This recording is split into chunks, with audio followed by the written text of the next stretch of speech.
take it away, intro man, whenever you're ready. Welcome to the Half in the Bag Disc Golf Podcast, streaming to you as part of the Joe's Disc Golf Podcast Network. And here are your hosts, Ian, Joe, and RJ. Hello and welcome to this episode of the Half in the Bag Disc Golf Podcast. My name is RJ. I'm coming to you from Northeast Indiana, and today I am drinking water because we are in the part of the year where the Midwest is very, very hot and humid. So water, it's good for you. I am following the name of our podcast, and I'm actually drinking the rest of my Glenfiddich Reserve Cask single malt Scotch whiskey that so I can prove it to all the viewers out there who are like, lies, they only drink water. Because I've been hydrating for like 3 weeks, and you know what? I deserve a nice little beverage every once in a while. Oh yeah, also coming by from Chicago. Woohoo! And did we happen to catch your name there? Psh, nah, I'm the weird add-in host name at the end of the intro, so they know who I am because we're missing. You're at the beginning of the intro. Oh, that's right. I'm not the Pink Flamingo. The Pink Flamingo's not here today, so. Oh, no, he's not. Confusing. He could not join us because of work commitments, and I think he was really just trying not to go to bed too late today. But yeah, that's perfectly understandable. So, Ian, how have you been this last week? Oh, I've been all right. The bronchitis is starting to get out. It's really just when I talk too much is when it's like, I'm going to be annoyed at you. So hopefully this episode will have less coughing than last week's episode. So what you're saying is that you are in great shape for an audio podcast to last, anywhere between 20 to 2 hours. I think today's episode isn't going to be a marathon. I'll be okay. Oh, that's what you think. So before we get into our main topics for today, let's really quickly thank our amazing sponsor who is not here today. Thanks, Business Daddy. Business Daddy's taking a nap. It's okay. It's okay. But in all honesty, thank you to joesdiscgolf.com. The website where you can get all of your latest news and opinions in the disc golf world. And you can also find links to the Joe's Disc Golf podcast, the original podcast from this podcast network, as this is the spinoff. I hope that means that we're the good spinoff. I haven't thought about this. Yeah, anyway. Discussion topic for another time. Yes. Anyway, so joesdiscgolf.com is where you can get all of your news and opinions, and you can find the Buy Me a Coffee link to Joe's Disc Golf if you would like to support his podcast network, including this podcast, and the websites that are attached to it, such as Disc Golf Healthy, the newest and best way to be healthy for all of your disc golf needs. And it's the equivalent of sprinkling some cheese on your broccoli. Makes it a little bit more palatable. Not too much worse for you. I don't know. I was workshop it. Sorry. I was trying to go for like a tight 5, but well, you tell us if it landed or not, viewers or listeners. Yes. Well, I'm sure that they heard that there was no Joe and they immediately turned this off, or they immediately got a lot more interested because they don't have to listen to more of Joe talking or worse, seeing his face. Oh, I'm pretty sure that they're like, oh, the business children. All right, it's going to be a weird episode. Let's do this. Oh yeah, we're talking D&D. No, wait, no, we're not today. We are actually talking because of a recent UDisc article titled "The 10 Best Brewery Disc Golf Courses." So we are talking brews and boy, I really hit a wall there because Brews and Discs just doesn't really sound.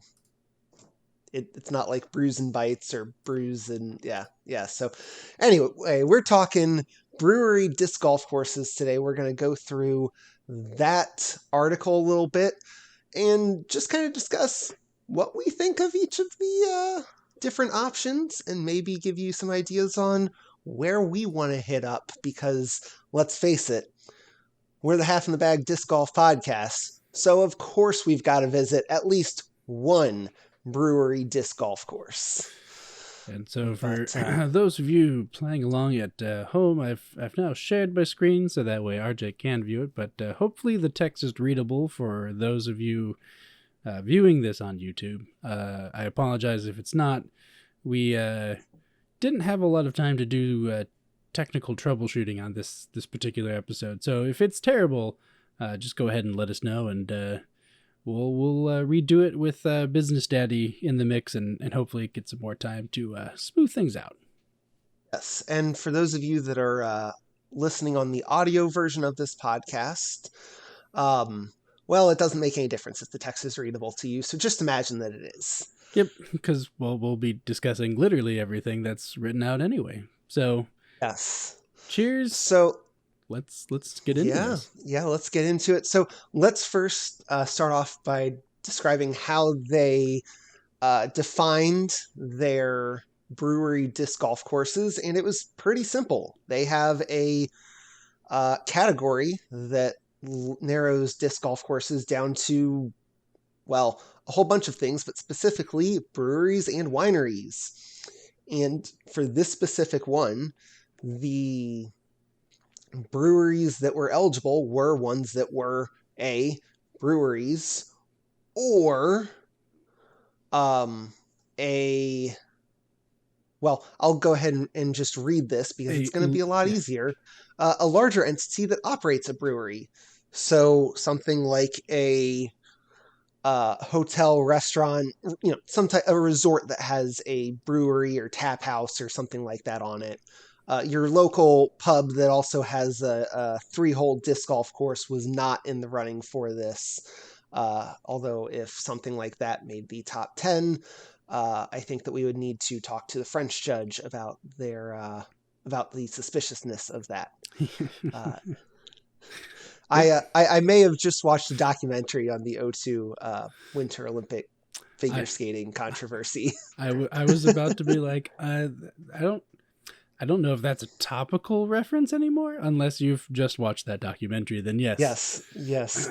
If you want to watch documentaries on sports scandals, I highly recommend Bad Sport on Netflix.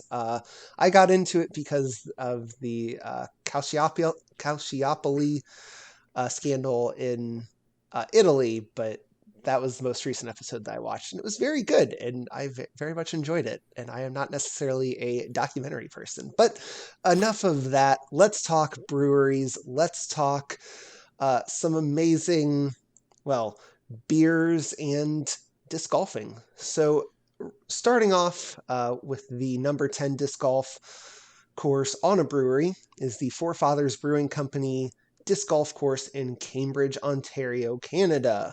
Hey, we're circling back around to Canada. We sure are. Yes. It all comes full circle.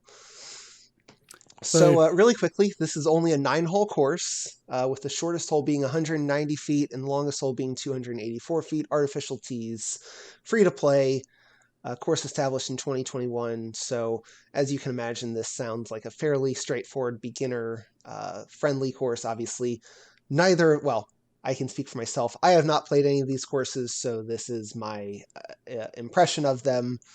Ian, if you have played any of these, what the heck? Why didn't I get the invite? Yeah, well, A, I wish, and B, it's been a while since I've been up to Canada. So, although I think I actually have a friend in the live event industry that I believe I've seen him post pictures from when this did come out, because he lives in Canada. Makes sense. Have to ask him how the brewery is. Yeah, I was just in Canada earlier this year, but I was on the opposite side of Canada, so I did not make it here. But yeah, let's talk a little bit about the beers that there are, or that they have. So, First and foremost, they have a hearty list of a variety they sure of do. beers. I'm seeing the not a crazy amount of IPAs, but still plenty of IPAs.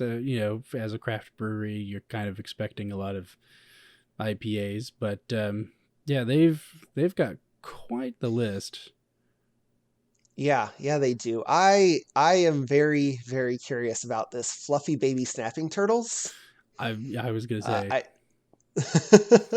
It is a lager, which is typically my preference. it's like now I'm trying to And find it. it just the name sounds. I don't know what list you are on. Let me see.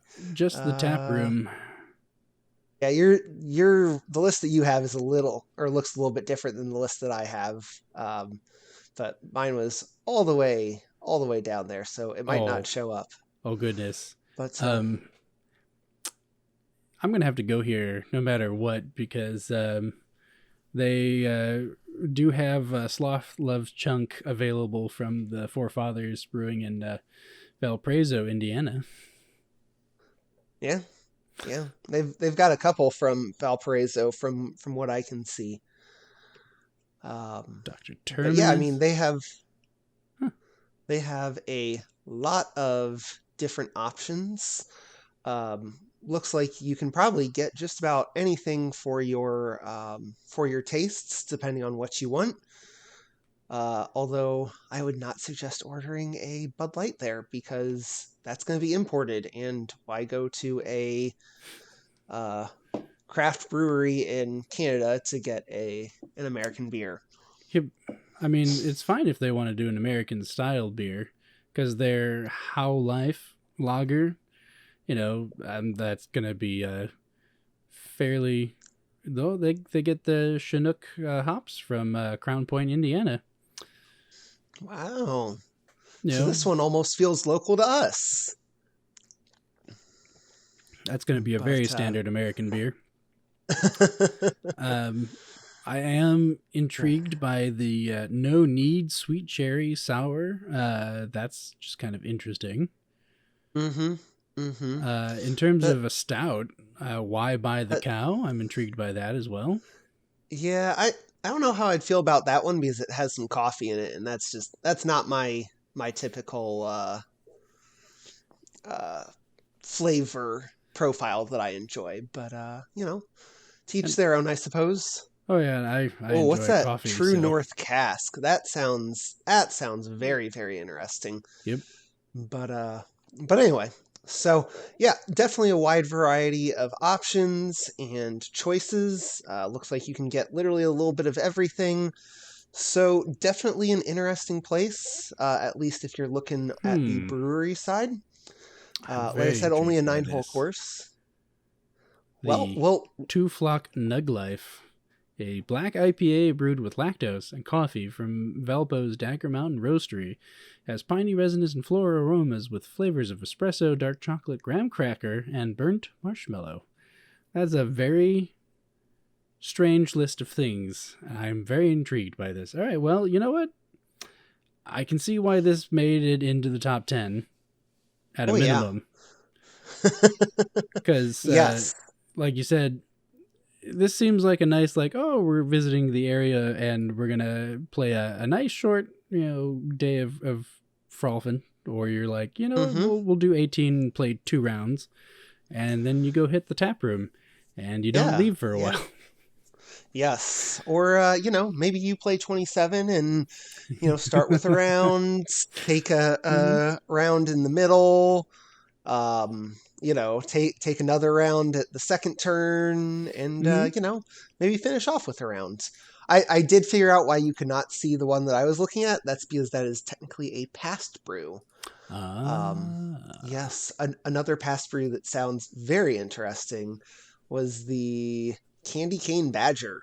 I'll just go ahead and put that one out there. The flavor is candy canes, peppermint, honey, light spice, and 1,000 tiny elves crafting holiday joy on your tongue. Oh, dear goodness. So yes, that sounds unique, and I would very much like to try it. But that is neither here nor there. If we want to move on to number 9, Anderson which Valley is Brewing Company and disc golf course in Boonville, California. 18 holes. The picture on this that UDisc has used looks very, very nice. Looks like a very pretty course. As you said, 18 holes, 207 feet to 392 feet. For our metric users, that is 63 meters to 119 meters. Hold on. I don't know why I felt Time the need out. to You include think we that. have metric users? We have metric participants in this? Come on now. I mean, maybe it's the people on the International Space Station. I don't know. All right. Probably not. Fair enough.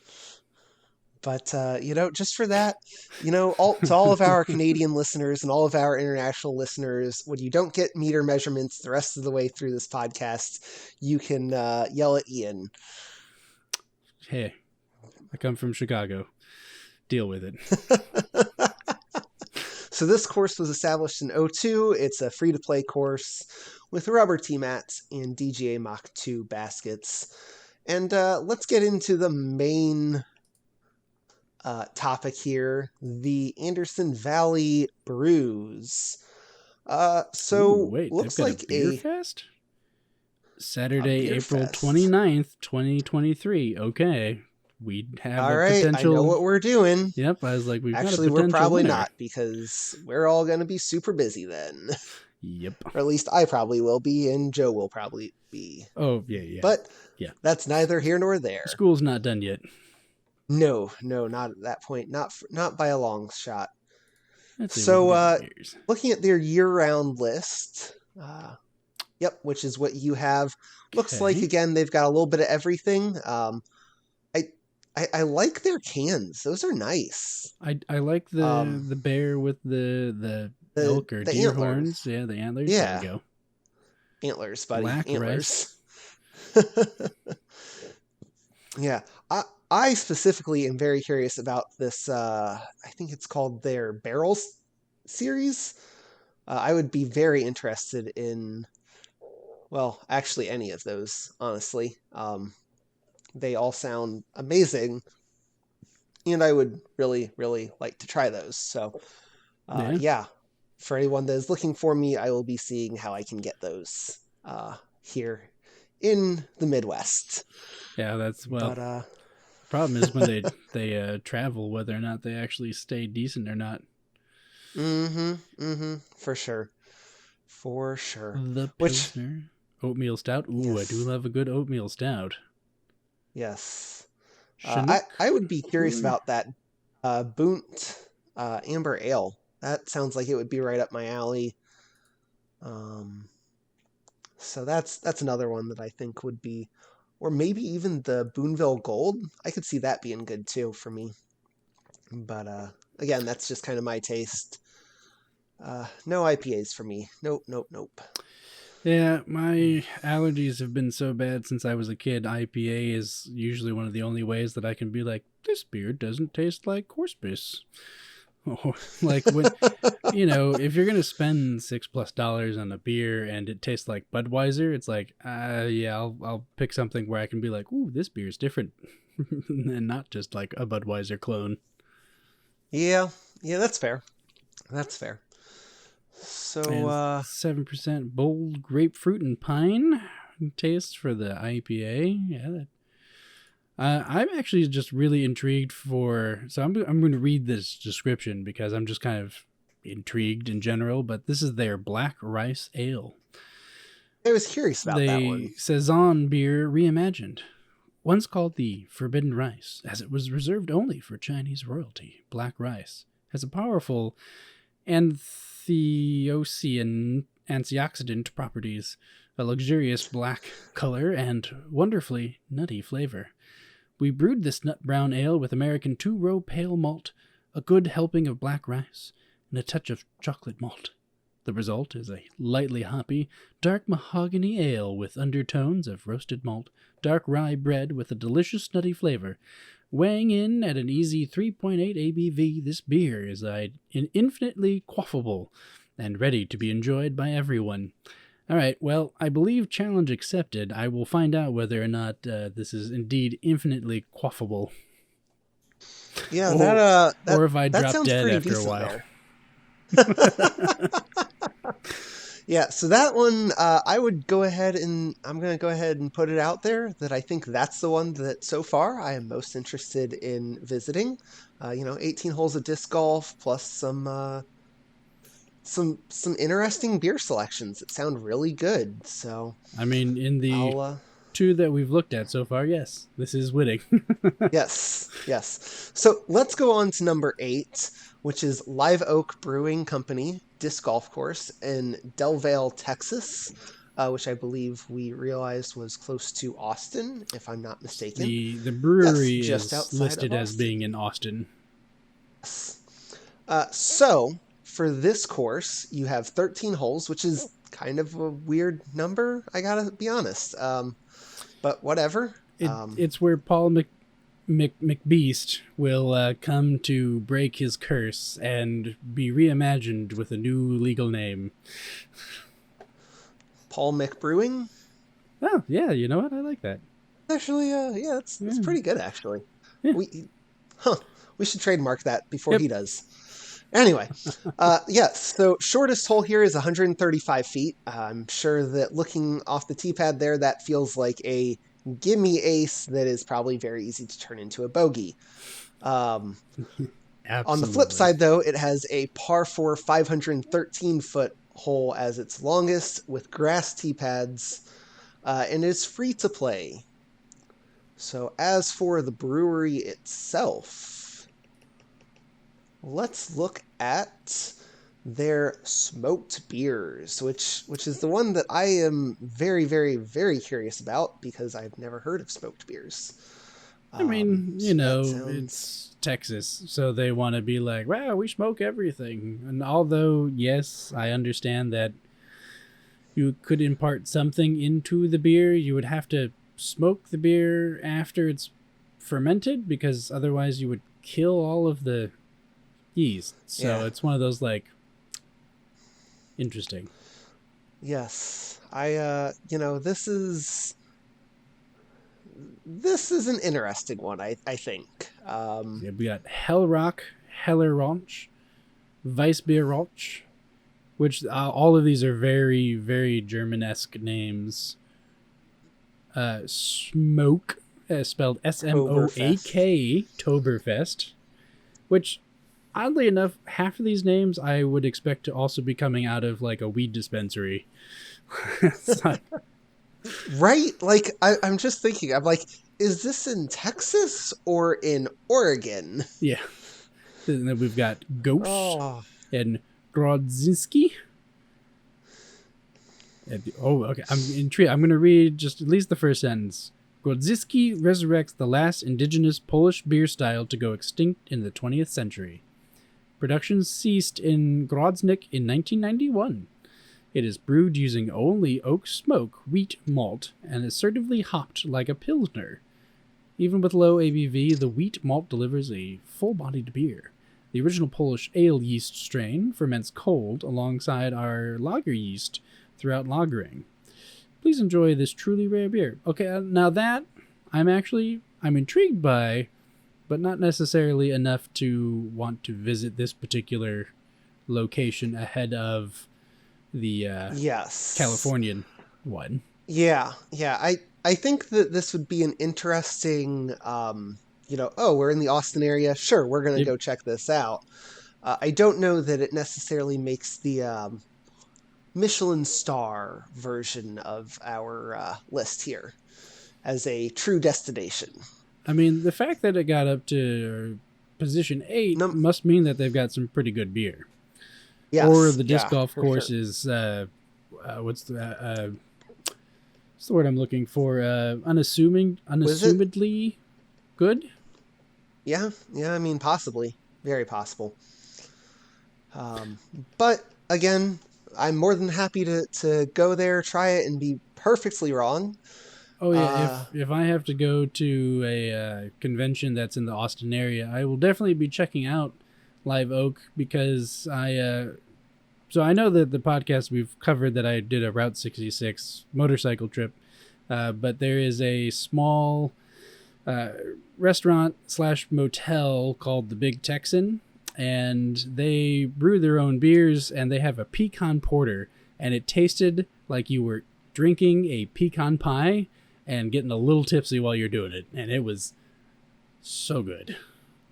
That sounds fascinating. Oh, it like when the waiter came up and was like, "This is what we got," and I was like, "Okay, pecan porter," and he was like, "Yeah, trust me." He was like, "Dessert beer." So I got I forgot what I got. It was like a more generic, like a generic pale ale, American ale, and then I got the pecan porter for dessert, and he was absolutely right. I was like, "Oh hell yeah, buddy! Here's a big tip." That's on the other side of the state. That's Amarillo, Texas. But anyway, yeah, smoked beers, Live Oak. I'm intrigued, but so far it is the last one on my list of places to check out. Okay. I don't know whether it or the Ontario one comes in second for me, so I'm willing to be persuaded either way. Maybe Texas in the winter and Ontario in the summer. Agreed. Yeah. It depends on the season. Yes.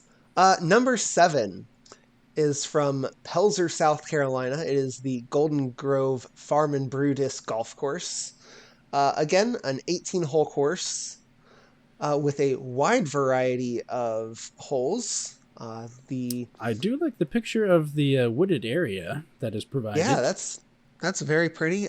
There are the picture in the article says that it is a 515-foot par 4, which is not the longest hole, as it claims to have a 690-foot par 5, or 800-foot par 5, depending on which tees you're using.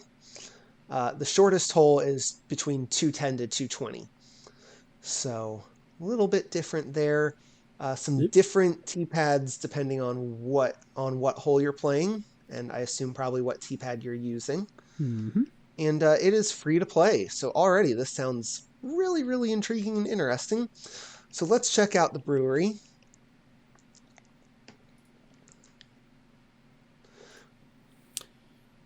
So they've got a... I'm already curious about that government cheese. Government, but not spelled government, just govt. Govt. For our audio listeners, it is the abbreviation of GOV''T cheese. I assume that's government. I suppose it might not be actually. No, it is. It's just like I can't even get the right accent, but it'd be something like govt cheese. It's more of a local, southern drawl-y way of saying it. Ooh, and they've got some flatbreads. Fresh lemon flatbreads tea. Don't sound good. Served still, this tea-infused seltzer is a perfect sipper for warmer weather. Like that, I'm intrigued by. Just in the if it's hot out, I'm intrigued by this. Yes. I want to rile you up. All right, I have a question for you. Do you notice this? It goes 1, 3, 4, 5, 6, 7, 8, 9, 10, 11. Oh, yes, I did just 12, notice this. 14, 15. 12, 14, yeah. That's interesting. Well, also, they clearly did that in Microsoft Word. I'm gonna be honest. This is very much a Word document that was converted to a PDF. I love their tagline: "Beauty is in the eye of the beer holder." Not sure if you noticed that one. So already, I'm loving the vibes of this place. Sounds very fun. That, and it actually says all prices include tax. Yes, that's already winning to me. Very nice. Yes.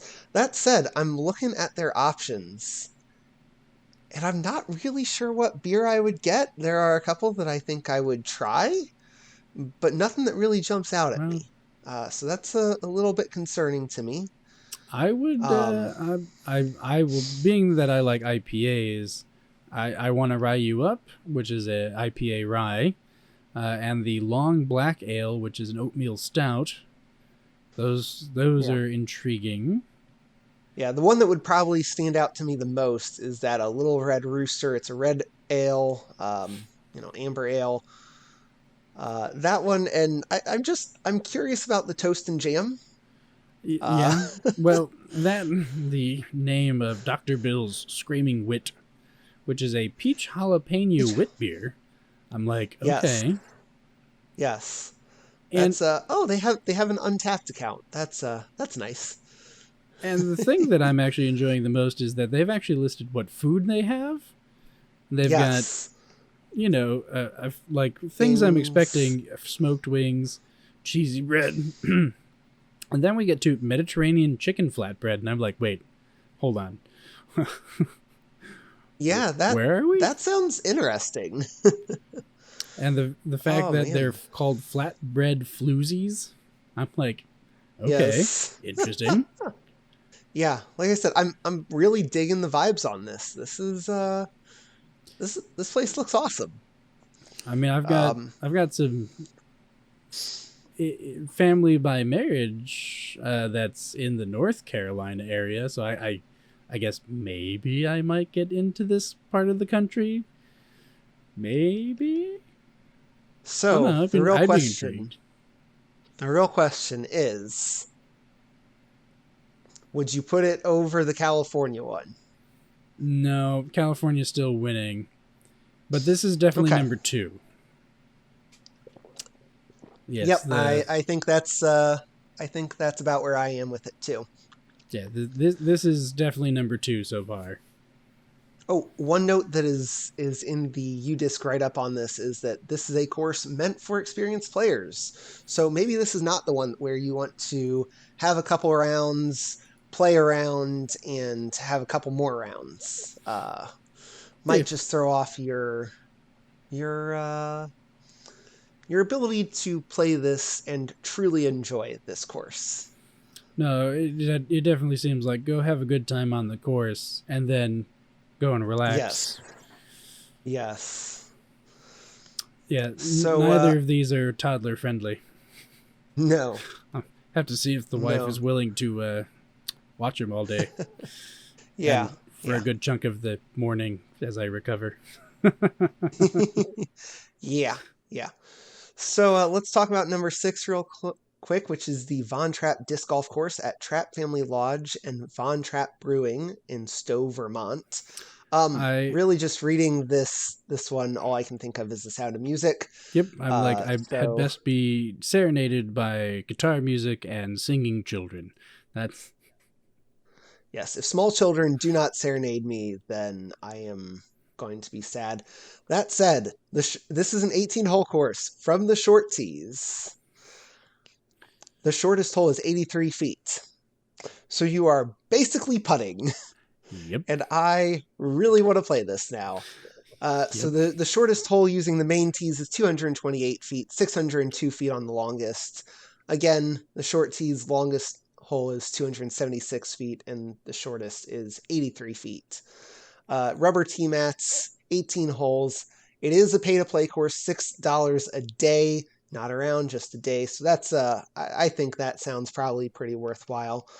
But let's reserve that determination for the after we visit the brewery. I mean, I will say that their cans definitely remind me of the Shiner Bock stuff. Just they've got the big old mountain goat front and center. Yep. But yeah, very, very German, and it would make sense being from Vermont, heavily Is it German German or is it influence. Austrian? No, this is the Bach. I mean, it's more southern German. You can get Okay. into Austria, but, Yeah.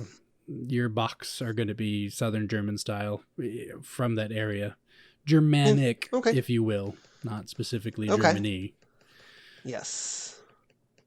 But yeah, they've got everything from Hellesbock Pilsners, a Bohemian Pilsner, Helles Lagers.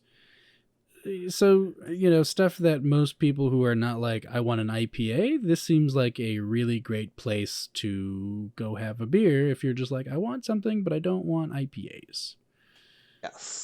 Yes. A little bit of everything. Again, not really IPAs. But yeah, definitely some stuff that I think we all could get behind.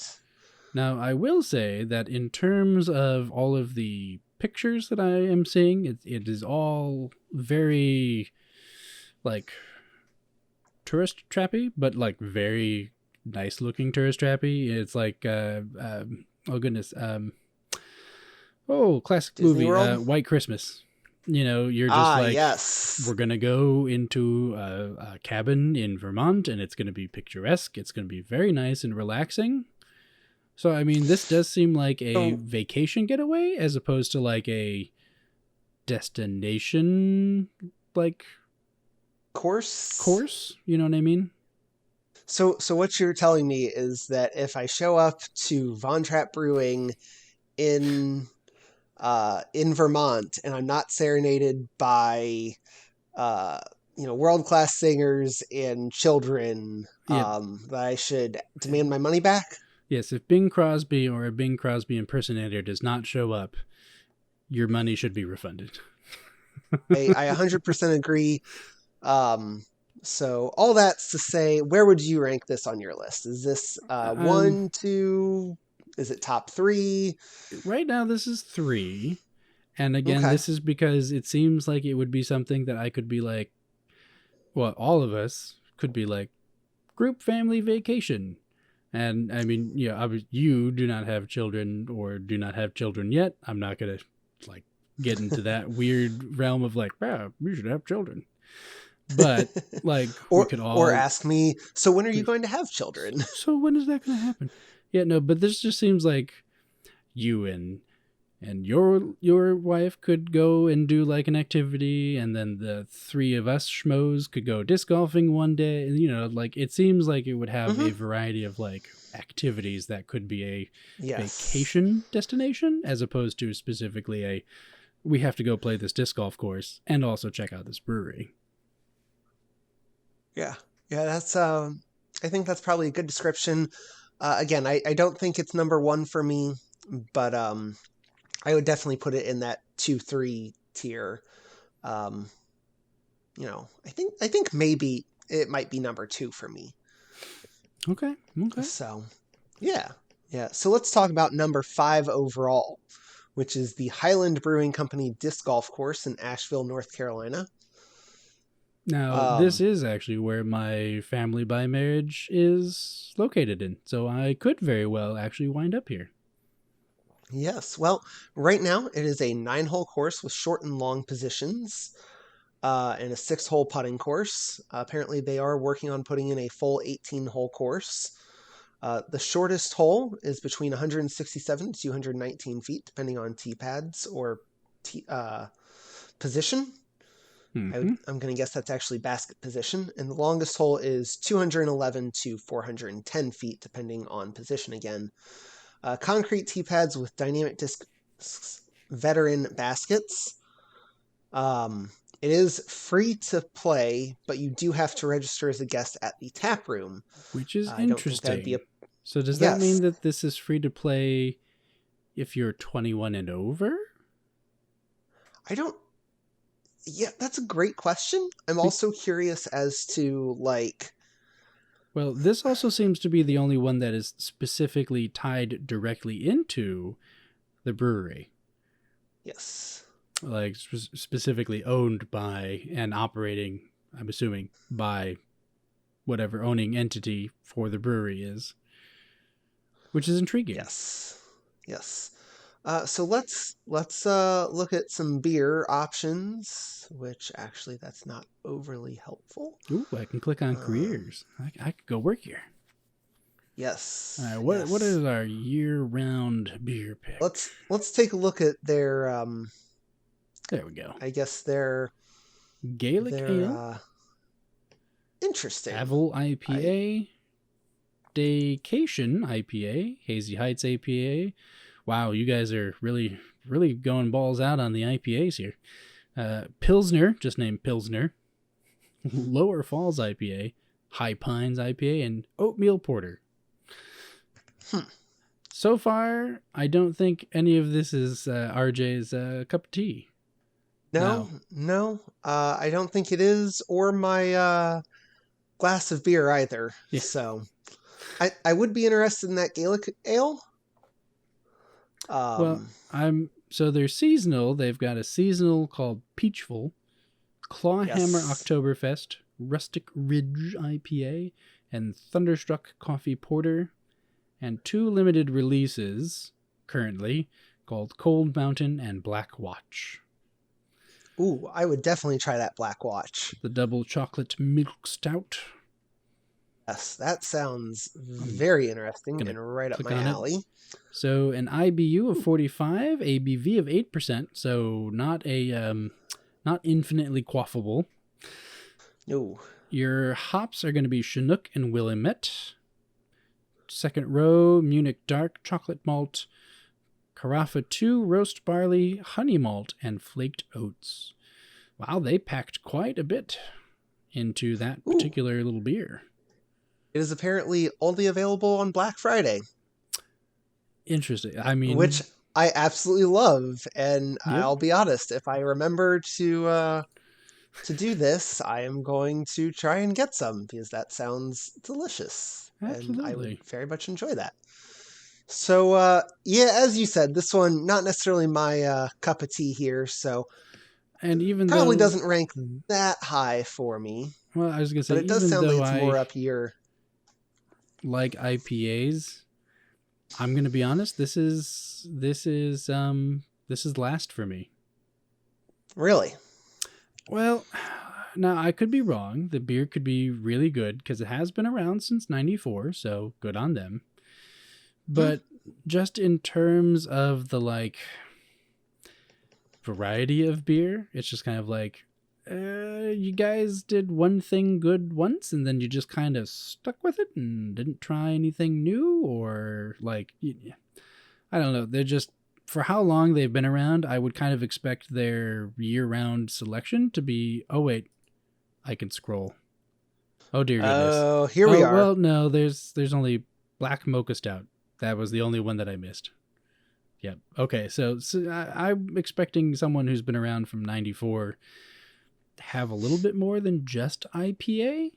You know what I mean? Yeah. No, I think that's reasonable. But so it's last for me. However, if we're going to be honest in terms of the most likely to get to, this is actually probably the one that I'm most likely to just happen to be well, I am in the area.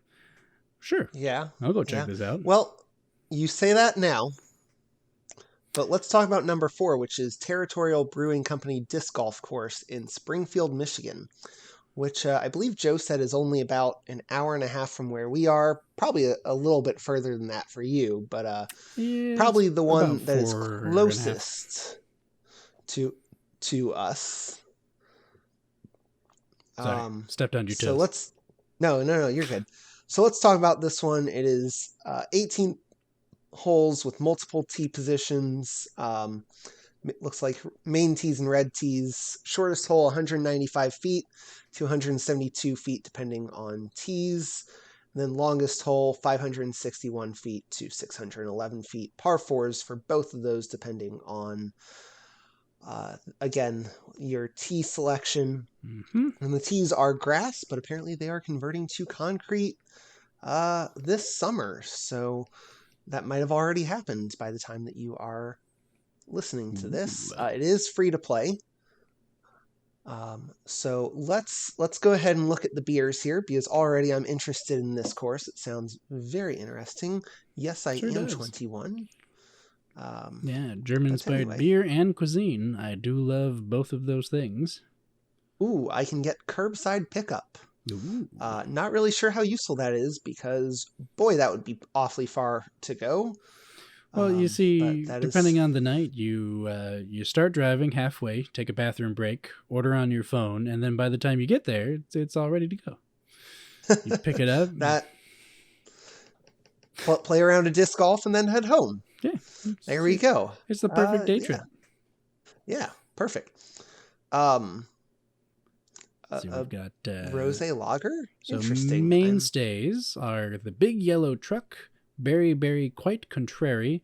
I'm enjoying the puns, and Avenue A Amber. Yes, which all sound interesting, I think. Pilsners aren't typically my thing. I'd probably try that Avenue A Amber first. But, I think I would try all three of those. At least, like I said, give them a try. A Kolsch and a Mailbach as their seasonals right now. The thing that struck me as interesting currently as I'm scrolling is Pheasant Dreams, which is an occasional. Yes. It's a kettle hopped and dry hopped with generous amounts of Cascade, Michigan, copper, and citra hops. Pheasant Dreams has hints of orange juice and tangerine.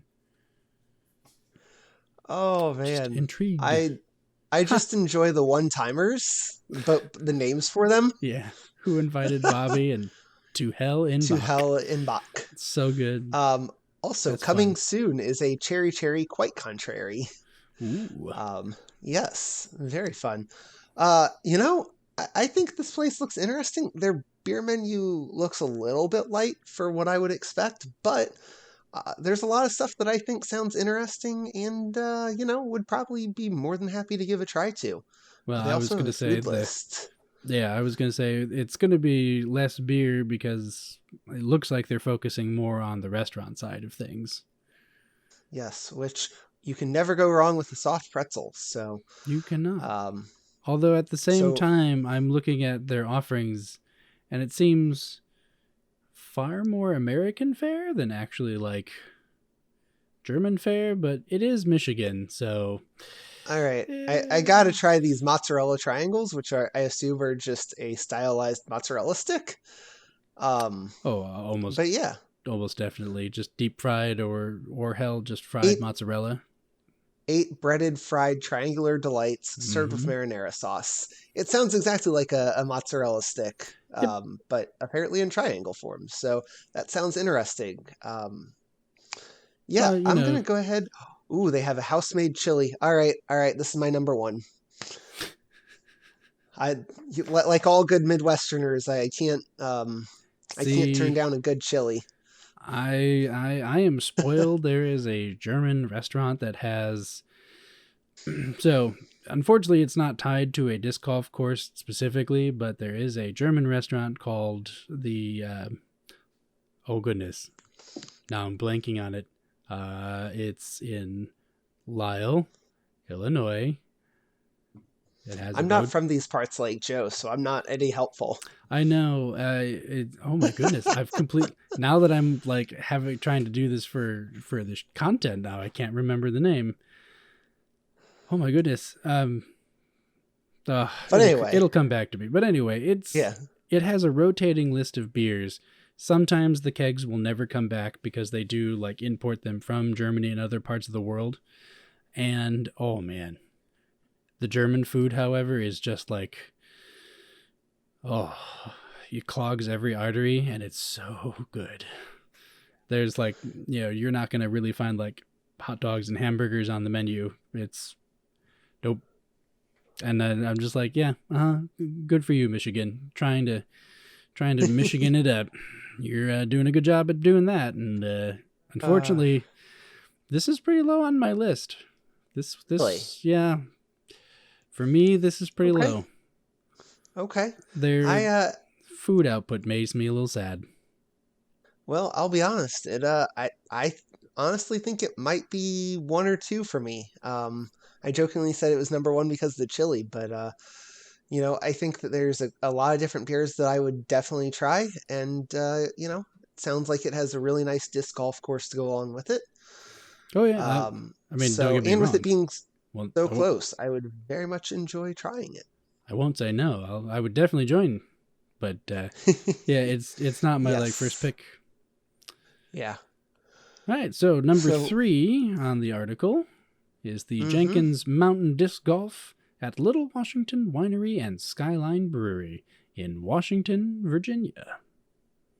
18 holes. That's The shortest hole is listed at 209, that is feet. Longest hole of 774 feet, that is a par 5. Tees are artificial turf. Targets are the Mach 5. It is free to play, and it was established in 2020. yeah. So let's talk a little bit about the brewery. Those beers look quite good. Oh, We well, love oh Nano god. Brew. I clicked the winery. It took me to a new site because it's a different thing. There we go. Oh, they actually have a disc golf page They do on indeed. the They've got the cream ale, Stonyman cream ale, Little Devil Imperial Pale Ale, Shenandoah wheat, Portuguese rye, red eye. There we go. I can use words. Jenkins Mountain Brown, White House Honey Porter, Cacao Nib Porter, and a coffee stout. You can also become a part of their mug club. Always good. Beer school. It's a thing, all right. Beer Wait, boot what was camp. As I scroll down, there's beer school. Are you ready for beer school? There's beer boot camp, beer cheeseology, Choco Brew Challenge, and beer and food pairing. All right. I'm looking at the disc golf page on the website here. I gotta be honest, it looks really pretty. I was gonna say this is very quickly moving on up in my my hit list. I agree. I did not get a great chance to listen to the different options because I was busy looking at stuff. But I think this sounds very nice. Okay, this is either a hard number 2 or it's tied for first. Yeah. Yeah, this is tying for first right now between this and California. Complete opposite ends of the country. Yeah, this one I think said 60 miles 60 miles from DC. This one does have constantly rotating taps. So I think that one might push it to number 2. This but actually, boy, that's no. This is number 1 now. Yeah, this is 1. Number 1 now? Yeah. Why is it 1? Why is it 1? It's because of the rotating kettles. It's because they're rotating, and I'm really intrigued by their like beer school offerings, because like, you know what, like just looking at everything they have, and with all of the pictures, this also seems like it would be a place where it's like we could potentially go as like I could take the family. They could do family vacation stuff. Like once Clark is much older, and it's not like let's go to a theme park or a water park. But once Bean is, like, or once Bean's 21, like this would be like a really nice place to just be like, yeah, family vacation or like extended family, like a family reunion. I'll go ahead and put this one up there with number 1 too. And I agree. Some really nice offerings. The beer school, the course looks really nice, and there's a winery to go along with it. I think that's probably what's going to put it up there. Apparently there is not a restaurant or kitchen, but they do have snacks. So that's a little bit disappointing, but I'll take it. I'm going to be honest, without discussing too much into it, this is my dead last. the Ultra Disc Golf Park at Anheuser-Busch, Fort Collins, Colorado. Yes. I think it's a little bit interesting that this was not necessarily discussed when I took the Anheuser-Busch brewery tour, but that was, of course, in St. Louis, not in Fort Collins. So, probably not a big reason to push that. Don't know that you're getting people to go to Fort Collins for the disc golf if you're Yeah, Anheuser-Busch. not so much. 18-hole course, shortest hole 220 feet, longest hole 232 meters or 760 feet. Par 4. Yeah, woof. Yeah. That Yeah, has no to be kidding. like all downhill. You just throw it and it just goes. Yeah, just keeps on going and going and going. It is $5 a day to play. And the beer styles are the Anheuser-Busch lineup. So for me, I would know, go for the potential interesting Colorado scenery, depending on exactly where it's located in Fort Collins. Not going for the beer. that's fair. I think this is something where I would probably, if I was in the area, I might spend a day in Fort Collins doing, the tours and the, maybe playing some and whatnot. But again, I don't know. I mean, it's Anheuser-Busch. You can get it literally anywhere in the country. Yep. And I happen to have family in St. Louis where you can do the Anheuser-Busch brewery tour. So that's kind of one of those things where I'm just like, okay, like the beer is not a draw to me. I'm sure the park is really nice, but I don't know if it would be last for me, but it's certainly not a top course for me. Just because again, it's just not as exciting. Nothing wrong with the Anheuser-Busch lineup. I am very much a fan of their products. However, I can also get them at my local convenience store. So, and the biggest problem is the picture they used is like, hey, it's a part of the parking lot.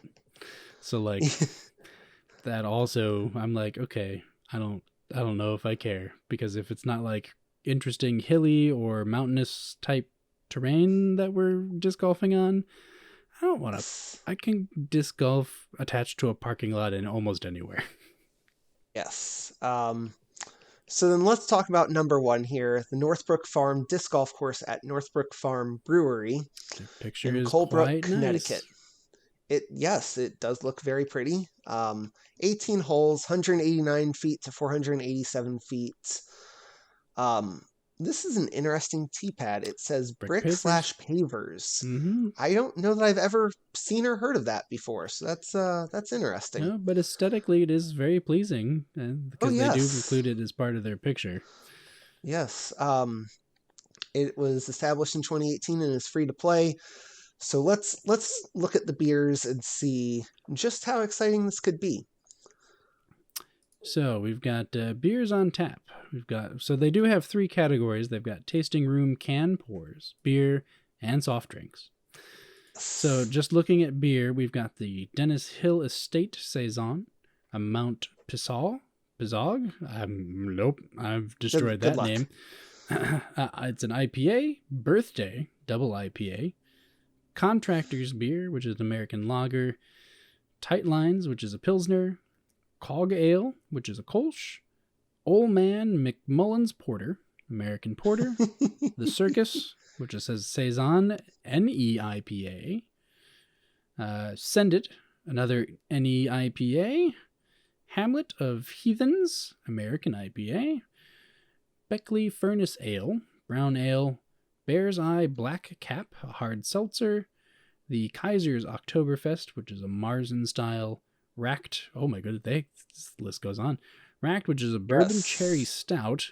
Okay, call me intrigued. A Briar, a blackberry stout.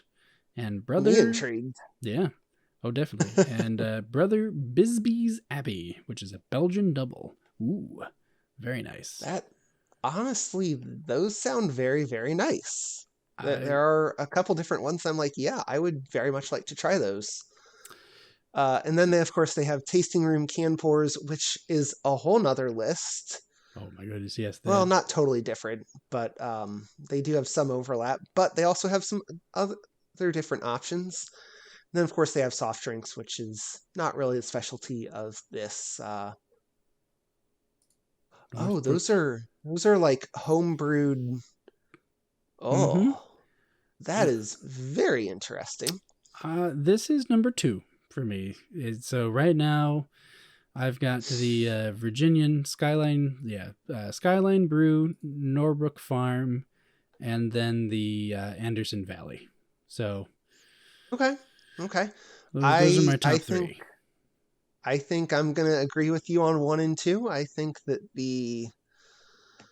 um the Skyline Brewery, the Jenkins Mountain Disc Golf at Little Washington Winery and Skyline Brewery.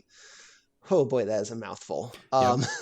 Oh yeah. And then the Norbrook, and then I think I'm gonna go with the what was it? The Territorial Brewing Company. I think that one sounds just a little bit better to me than the Anderson Valley, but I would very much take a trip to any of these. So, yes, we will talk to our sponsor and see if we can go ahead and get there.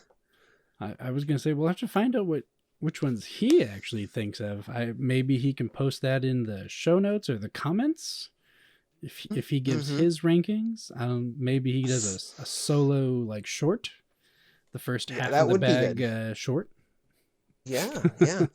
So let's talk. Where is there? It is.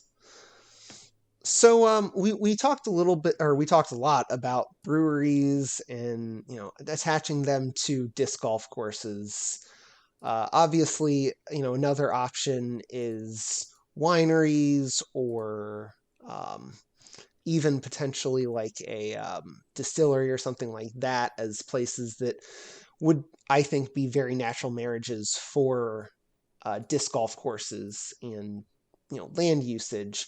Are Mm-hmm. there other, I guess, establishments that you think could do something similar with this, as far as attaching a disc golf course to their business? Obviously, a lot of public parks and whatnot are disc golf courses, but that's not exactly what I'm going for here. I mean, I could see because some of the places looked like they were putting the disc golf in as part of a overall package. So more like resort type getaway places. Because the Norbrook Farm also had like mountain biking trails and a whole bunch of other stuff. So I'm like, that would work, especially in like Colorado. You're like, hey, we've got a brewery, we've got a winery, we've got a dispensary, and now we've got disc golf and a bunch of like trails, biking, etc. Because I mean, disc golf just kind of has to fit in with those other outdoor activities. Yeah. It doesn't really. It's not like you're like, hey, we've got batting cages and disc golf. Yes. Yeah. I want to say one of them I was reading, and it said that it was originally a 9-hole ball golf course, or I think it called it a stick golf course. Nice. Yes, that they had converted into a brewery and disc golf course. So, Hmm. I think something like that. And I mean, how many different resorts out there have some type of golf course or whatever? So I think, I think that resort style course is one that is definitely a good shout. Just because they've got so much land that they could utilize and really change how things are. I know obviously campgrounds are a big thing with disc golf. Mm-hmm. Again, kind of playing into that resort. One that I've heard floated out there is cemeteries. What are your thoughts on that? Because I think I have mixed feelings on that. I mean, also being someone who participates in geocaching, I'm very used to people throwing stuff in cemeteries. So it's, I mean, you're still using the land that is otherwise just kind of, filled with dead bodies.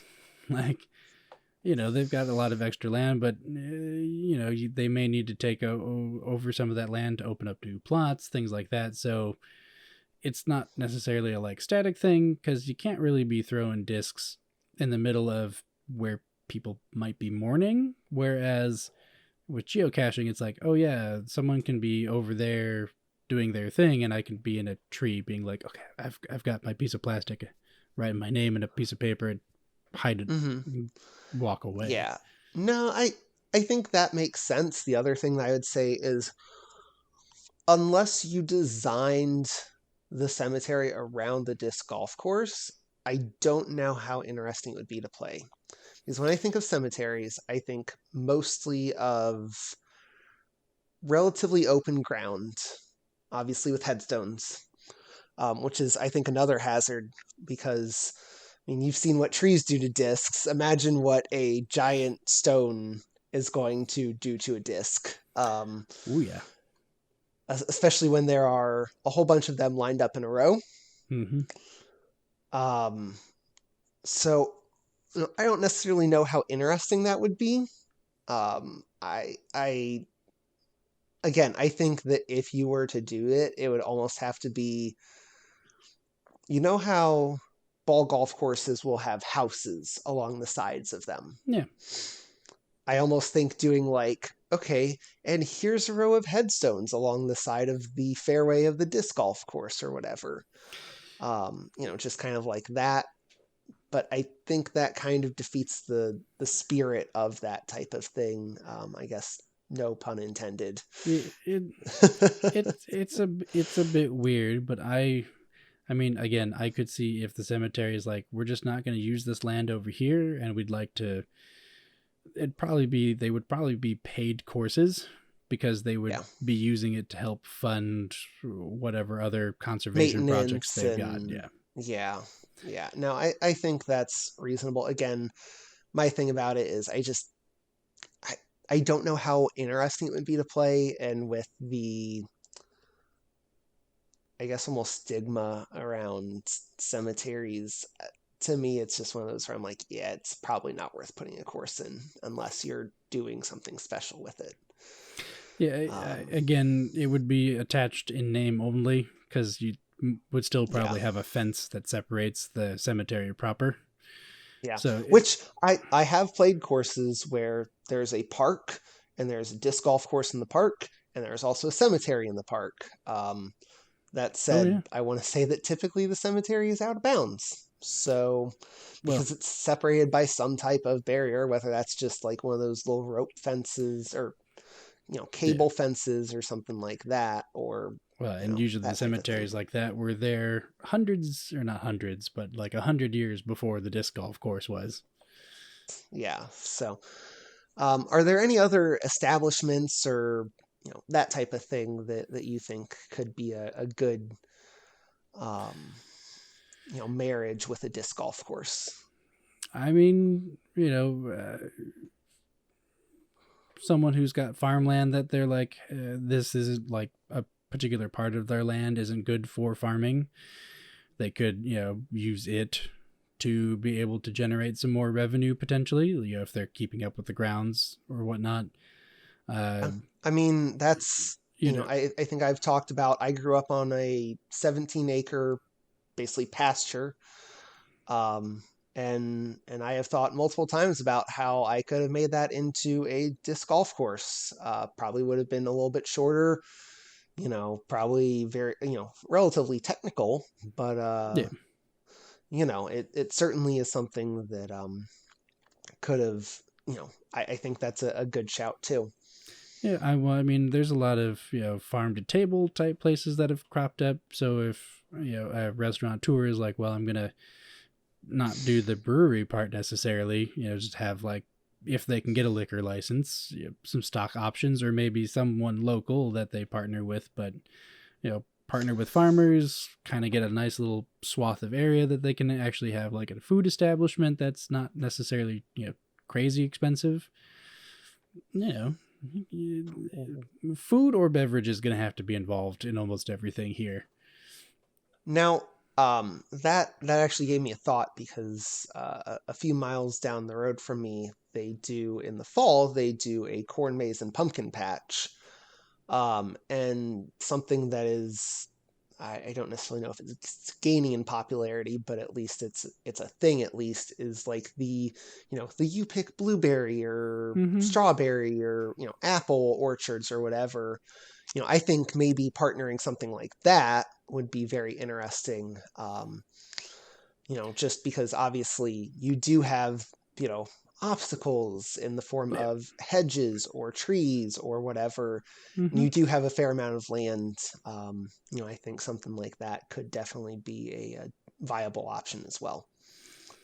But again, I think, as you said, you'd have to partner that somehow with food or beverage or, entertainment or something along those lines. Because it is a recreational sport for the most part. I mean, we do obviously have professionals who are now drawing some pretty nice contracts. But for the most part, it's going to be a recreational sport for, let's say, 90% of the people. It's going to be attached to some kind of destination, whether it's at the resort, it's in the town where there is nice lodging and restaurants and other entertainment. Yeah. That said, Disc Golf Yellowstone, let's make it happen. It's all fun and games until your disc gets eaten by a bear. I was going to say, gets caught on the horn of a bison, and you're like, oh, no, it's gone now. That's going to be a long drive. I don't think I'm going to get a chance to measure that one, though. Plastic melts because it went too close to the geyser. Yes. After we get off air, I should tell you a story about Yellowstone. But well, okay. This is actually a family-friendly story. So, my parents went on their honeymoon to Yellowstone. Okay. And they went, hiking, backpacking, because that's what they enjoyed doing. Mm-hmm. Well, for those of you that don't know, when you go backpacking in bear country or hiking in bear country, you're supposed to make noise, do things to not startle bears, because startling bears is unbearable.